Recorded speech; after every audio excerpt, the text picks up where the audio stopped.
Hey everybody, we're back for another round of Webmaster videos.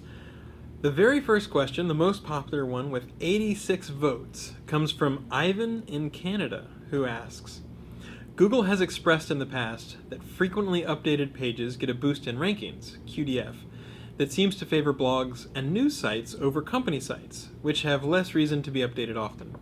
How important of a signal is freshness?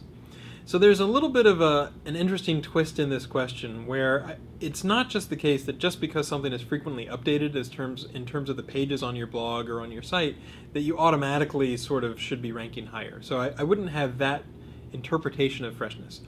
Go back to what Andre Broder wrote a long time ago in terms of thinking about the types of searches that people do.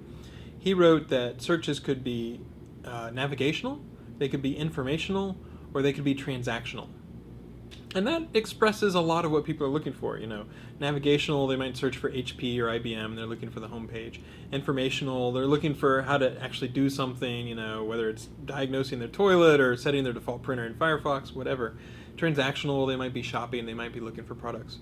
But that's just a very broad hierarchy. If you really drill down more, you'll see that sometimes people are looking for something that's fresh seeking. So if you're searching for an earthquake, or some event that just happened, that would be QDF. That would be a query that deserves freshness. That's what QDF stands for whenever Amit Singhal talked about it.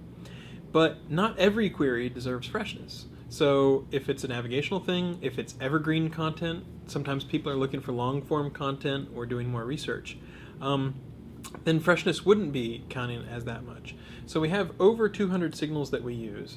And the thing that I would not do, the pitfall, the trap that I would not fall into is saying, okay, I have to have fresh content, therefore I'm going to randomly change a few words on my pages every day, and I'll change the byline date so that it looks like I have fresh content.